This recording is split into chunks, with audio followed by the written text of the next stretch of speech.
Sorry guys, editing کے لیے میرے پاس زیادہ ٹائم نہیں تھا، اس لیے میں نے جس طرح کی ہوئی ہے کر دی، آج مینیج کر لیں نیکسٹ میں۔ السلام علیکم، امید ہے آپ سب ٹھیک ہوں گے۔ کل رات سے میں ایپیسوڈ کا کچھ پارٹ لکھا تھا اور آج صبح میں نے ٹائم نکال کے کمپلیٹ کیا ہے۔ میرا کل پیپر ہے اور میں پھر بھی آپ لوگوں کو آج ایپیسوڈ دے رہی ہوں، اس لیے آپ لوگوں کو بھی چاہیے کہ آپ لوگ اچھا رسپانس دیں، جو بالکل نہیں آ رہا۔ اور ابھی جب میں وائس اوور کر رہی تھی اس وقت تک 100 لائکس بھی کمپلیٹ نہیں ہوئے۔ یہ 3 دن لگاتار میں نے ایپیسوڈ دی ہے، لیکن نیکسٹ ایپیسوڈ ٹارگٹ کمپلیٹ ہونے پہ ہی آئے گی۔ Likes 130، comments 40۔ اس ایپیسوڈ پہ مجھے اچھا رسپانس چاہیے۔ اب بڑھتے ہیں ایپیسوڈ کی طرف۔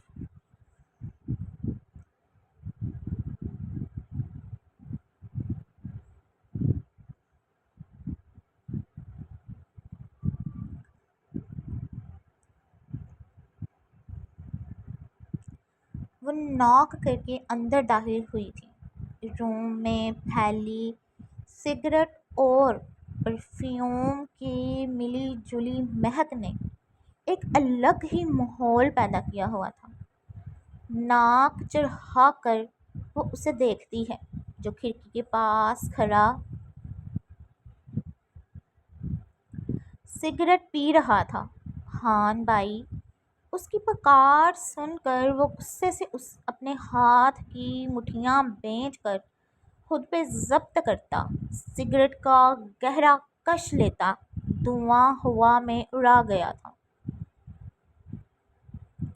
کیوں آئی ہو میرے کمرے میں؟ مجھے آپ سے بات کرنی ہے۔ دیکھیں، میں جانتی ہوں آپ بھی ٹینشن میں ہیں، ہمارے بڑے بھی عجیب ہیں، پتہ نہیں کیا سوچتے رہتے ہیں۔ آپ یہ سگریٹ پی کر بس اپنی طبیعت خراب کریں گے۔ دیکھیں، میں آپ سے شادی کے لیے کبھی نہیں مانوں گی اور آپ بھی مت مانیے گا، پھر کوئی کچھ نہیں کر سکے گا۔ وہ جو اپنی بات مکمل کرتی گہرا سانس لے رہی تھی، اس کی طرف دیکھ سے خاموشی پا کر اس کے پاس گئی تھی۔ آپ نہیں مانیں گے نا؟ کسی حدشے کے تحت وہ پوچھ بیٹھی تھی۔ سگریٹ مسل کر وہ اس کی طرف مڑا تھا۔ عریشہ یزدانی، اس سے پہلے میں اپنے اندر جمع غبار اور غصہ تم پہ اتاروں، دفع ہو جاؤ یہاں سے۔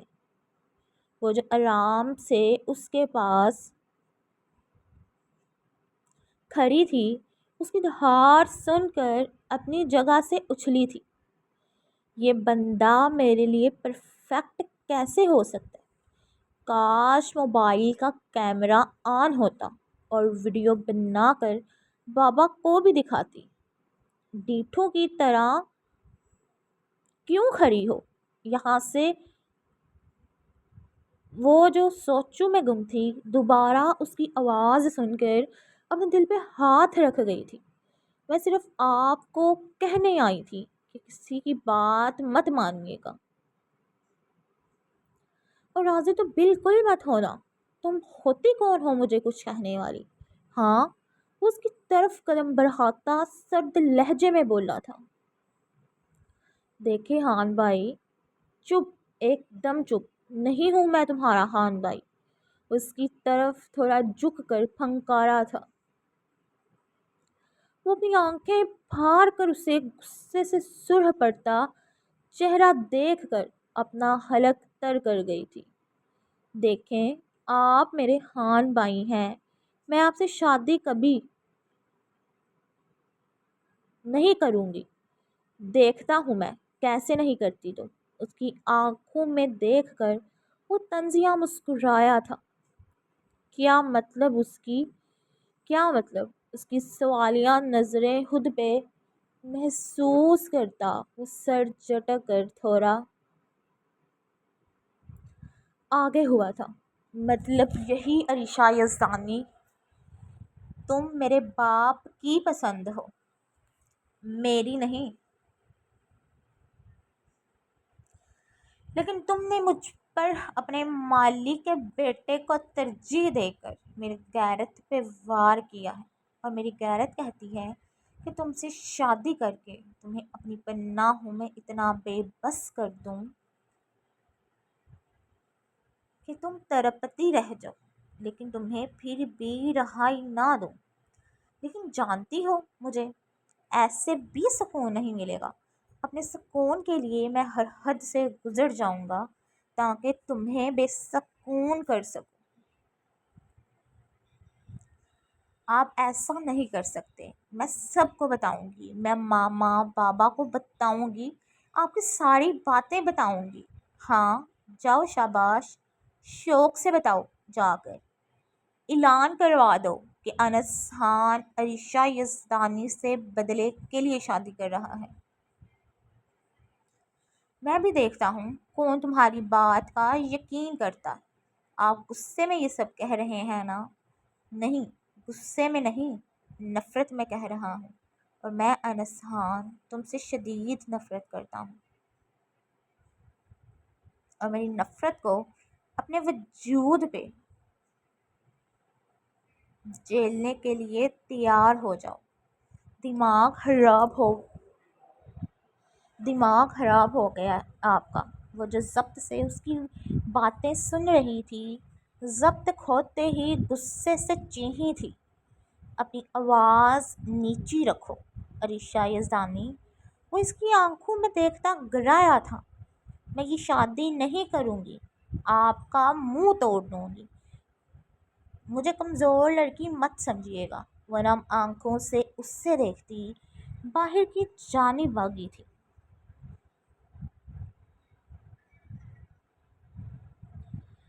اس کی پشت دیکھ کر وہ اپنا سر جھٹک کر اس کے پیچھے ہی نکلا تھا۔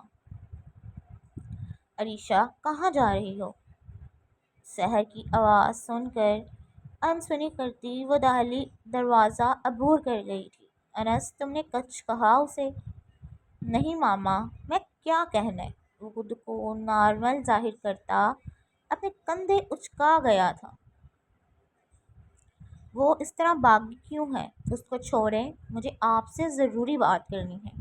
ہاں کہو، میں نکاح کے لیے تیار ہوں، بابا کو آپ بتا دیجیے گا۔ اس کی بات سن کر سحر حیرانی سے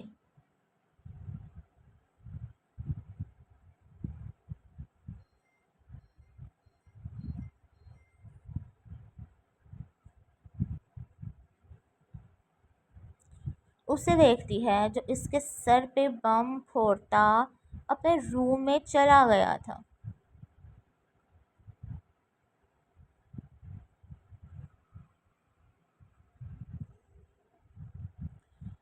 ملک ہاؤس چلو۔ ہسپتال کی پارکنگ میں گاڑی نکلتے ہی اعظم کو کہہ کر وہ گاڑی کی سیٹ سے ٹیک لگا گیا تھا۔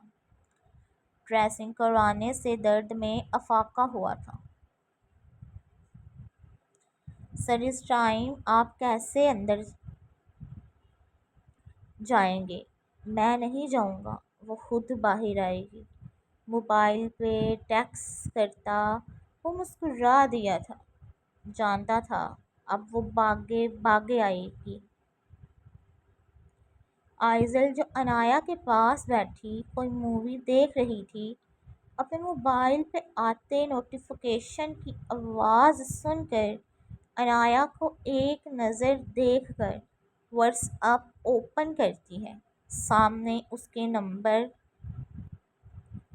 سے آئے میسج کو پڑھ کر اس نے حلق تر کیا تھا۔ جانے آئز، دل اس وقت تمہاری قربت کے لیے مچل رہا ہے۔ میں تھوڑی ہی دیر تک پہنچ رہا ہوں، جلدی سے باہر آ کر کچھ پل اپنی قربت سے نواز کر میرے مچلتے دل کو سکون پہنچا دو۔ انکار کی گنجائش نہیں ہے۔ انکار کرنے کی صورت میں سزا ملے گی، اور سزا دیتے ہوئے مجھے خود پہ بہت افسوس ہوگا، کیونکہ میرے گلاب کی پورے سال کی محنت جو ضائع ہو جائے گی جب وہ رول نمبر سلپ پر نہ ملنے کی صورت میں پیپر نہیں دے سکے گی۔ اس کا میسج دوبارہ پڑھنے کے بعد وہ ایک نظر عنایہ کو دیکھتی ہے، چونکہ ہیزل روم میں تھی، اپنے لب کچلے تھی، وہ وہاں سے اٹھی تھی۔ عنایہ مووی دیکھنے میں اتنی مگن تھی کہ اس کے اٹھنے کا نوٹس ہی نہ کر سکی۔ وہ اپنا دوپٹہ سر پہ جماتی باہر کی جانب بڑھتی داخلی دروازہ عبور کر گئی تھی۔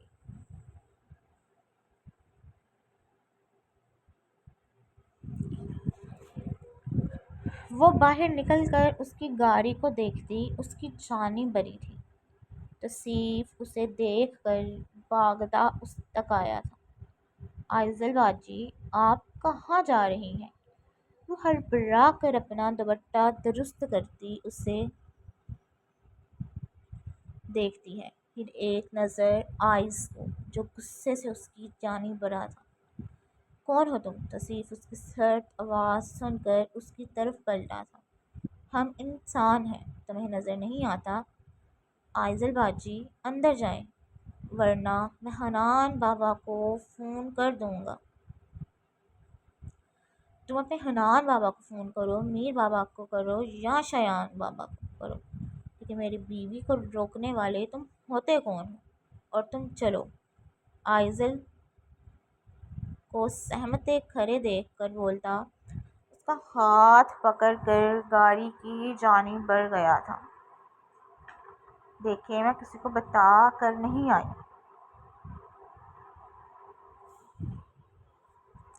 مجھے نہیں جانا۔ خاموشی سے وہ اس کی طرف دہرا تھا۔ وہ نم آنکھوں سے اسے دیکھتی اپنے لب بھیج گئی تھی۔ اس سے پہلے وہ دوبارہ اسے لے کر گاڑی کی جانب بڑھا تھا۔ آئس ہیزل کی آواز سن کر وہ گہرا سانس بھر کر پیچھے دیکھتا ہے، جہاں وہ اور عنایہ کھڑی تھی۔ آئزل باجی کا ہاتھ چھوڑو۔ تصیف کی آواز سن کر وہ گھور کر اسے دیکھتا ہے۔ وہ 16 سالہ بچہ اسے زہر لگا تھا۔ تصیف، تم جاؤ، جا کر اپنا اسکول کا کام کرو۔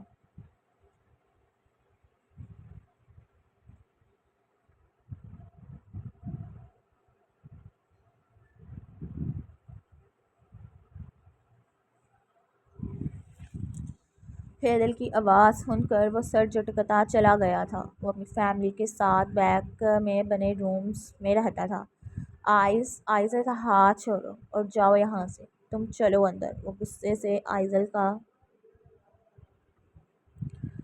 ہاتھ پکڑ کے اندر کی جانب بڑھی تھی۔ آپ سے کچھ نہیں کہیں گی، میں اسے بلایا تھا۔ آئزل کی سہمین آنکھوں سے ہیزل کی پشت دیکھتے دیکھ کر وہ بے چینی سے بولا تھا۔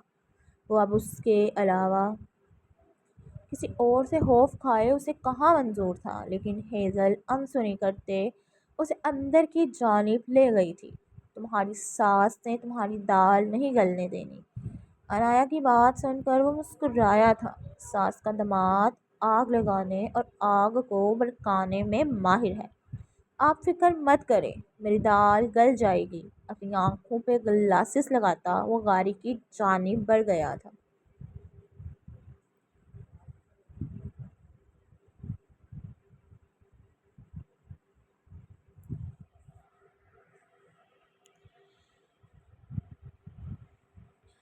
کس سے پوچھ کر تم باہر گئی تھی؟ اس کے روم میں لاتے ہی وہ اس کا ہاتھ چھوڑتی غصے سے بولی تھی۔ ماما، وہ کیا وہ؟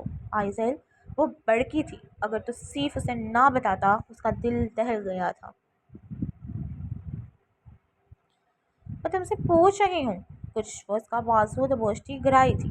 غصے سے اس کا چہرہ لال ہو گیا تھا۔ وہ میسج کیا تھا؟ اس نے میسج کیا اور تم باہر چل گئی بنا بتائے۔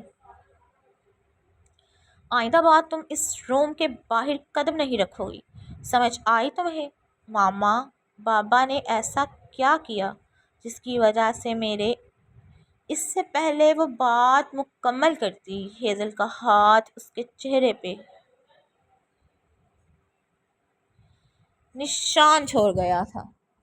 وہ اپنے گال پہ ہاتھ رکھتی بے یقینی سے اسے دیکھتی ہے۔ تمہارے باپ نے ایسا کچھ نہیں کیا، سمجھ آئی تمہیں؟ اگر تم کسی کہنے پہ اپنے بابا یا بائی کے خلاف گئی یا اس گھر کی دہلیز پار کی تو مجھ سے برا کوئی نہیں ہوگا۔ میں جان لے لوں گی تمہاری۔ ہیزل، دماغ ٹھیک ہے تمہارا؟ چھوڑو اسے، انایا روم میں آ کر غصے سے بولی تھی۔ آئزل کے گال پہ انگلیوں کے نشان دیکھ کر وہ غصے سے اسے دیکھتی ہے۔ حمزہ کو پتہ چلا کہ تم نے آئزل پہ ہاتھ اٹھایا ہے۔ میری بیٹی ہے، میں اٹھا سکتی ہوں، اور یہ ہاتھ مجھے بہت پہلے ہی اٹھا لینا چاہیے تھا، ورنہ اس کی اتنی جرأت نہ ہوتی کہ یہ اس کے ساتھ چلی جاتی۔ ماما، میں نہیں تھی جا رہی، وہ زبردستی۔ وہ روتے ہوئے ہیزل کے سینے سے لگی تھی، ہچکیاں بھرتے بولی تھی، اس گھر کی دہلیز تم نے پار کی ہے۔ آگے تم جاتی تھی تو تمہارے بابا جانتے تھے، تمہارا بھائی جانتا تھا، ہم سب جانتے تھے، لیکن آج تم نے ایک بہت بڑی غلطی کرنے جا رہی تھی، اور تمہاری وجہ سے میر کو آئس کے سامنے جھکنا پڑا۔ میں تمہیں کبھی معاف نہیں کروں گی۔ وہ اس کو خود سے الگ کرتی، نم آنکھوں سے اسے دیکھتی روم سے چلی گئی تھی۔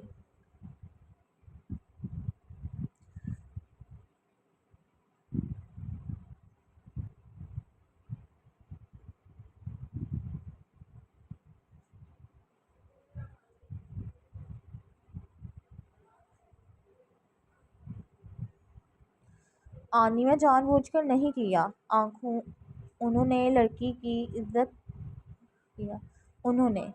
کی عزت بہت قیمتی ہوتی ہے آئزل۔ بے شک وہ تمہارا محرم ہے، تم اس کے ساتھ جا سکتی ہو، لیکن یوں بنا بتائے جانے کا کیا مقصد بنتا ہے؟ آئندہ بات اس بات کا خیال رکھنا، اور اس سے پہلے شایان گھر آئے اپنی حالت درست کرو۔ وہ اس کے سر پہ بوسہ دے کر چلی گئی تھی۔ سانسوں کی تپش محسوس کر کے وہ اپنی آنکھیں کھول کر اس سے دیکھتا ہے جو اس کی گردن میں منہ چھپائے سو رہی تھی۔ اس کی بند ہوتی آنکھوں پہ لب رکھ کے وہ گھڑی پہ ٹائم دیکھتا ہے جو شام کے 5 بجا رہی تھی۔ اس کے ماتھے پہ لب رکھ گئے، اس کا سر تکیے پہ رکھ گئے، نظر بڑھ کر اسے دیکھتا، اس کی گردن پہ دانت گاڑ گیا تھا۔ درد برداشت کرتے نیند میں ہی منہ بنایا تھا، لیکن اٹھنے کی بجائے مزید اس کے ساتھ چپکی تھی۔ فضا، اٹھ جاؤ، گھر نہیں جانا؟ اس کے کان میں سرگوشی کر کے اس کے کان کی لو کو لبوں سے کاٹ گیا تھا۔ شان مت کریں، مجھے سونے دیں، اور اس کی گردن اپنا چہرہ چھپا کر بولی تھی۔ بولتے ہوئے اس کے لبوں کا لمس شایان کو اپنی گردن میں محسوس ہوا تھا۔ اس کی کمر سے ہلا کر وہ اسے مزید اپنے ساتھ لپٹا گیا تھا۔ کیا چاہتی ہو رات بھی اسی بستر پہ ایک دوسرے کی باہوں میں گزاریں؟ اس کے کان میں سرگوشی کرتا، اس کے گال پہ دانت گاڑ کر اس کا سر تکیے پہ رکھتا۔ اس پہ سایہ فگن ہوا تھا، اس کا لمس محسوس کر کے اس کے سار میں مچلی تھی۔ اس کے مزاحمت کرتے ہاتھوں کو قید کرتے اس کی گردن پہ شدت سے دانت کاٹ گیا تھا۔ جس کی بڑھتے وہ نم نگاہوں سے اسے دیکھتی ہے۔ ایسا مت دیکھو مجھے۔ وہ اس کی آنکھوں پہ لب رکھ کے اس کے بالوں میں اپنی انگلیاں الجھا کر اس کے چہرے پہ جھکا تھا۔ کئی لمحے اس محسوس کرنے کے بعد وہ اسے دیکھتا ہے جس کا چہرہ سرخ پڑ گیا تھا۔ آنے والے لمحات کا سوچتا اس کا ماتھا بس سینے سے تر ہوا تھا۔ وہ جانتی تھی وہ اس وقت اس کی قربت چاہتا ہے، اپنا حق چاہتا ہے، لیکن وہ خود کو اس کی وقت بے بس محسوس کر رہی تھی۔ خود بھی تو وہ اس کی قربت چاہتی تھی تاکہ سکون میں حاصل کر سکے، لیکن یہ سکون ان کی آنے والی زندگی کو مشکل میں ڈال سکتا تھا۔ اپنا پورا زور لگا کر اسے پیچھے کرتی ہے۔ عزا، کیا مسئلہ تمہیں؟ اس کے بالوں کو اپنی گرفت میں لے کر وہ دہا رہا تھا۔ تمہیں اس کے بالوں کو اپنی گرفت میں لے کر وہ دہا رہا تھا۔ شان، میری طبیعت نہیں ٹھیک، پلیز گھر چلیں۔ شان، میری طبیعت نہیں ٹھیک، پلیز گھر چلیں۔ تمہاری طبیعت ٹھیک ہے، یہ میں اچھے سے جانتا ہوں۔ خاموش عزا، اب اگر تمہاری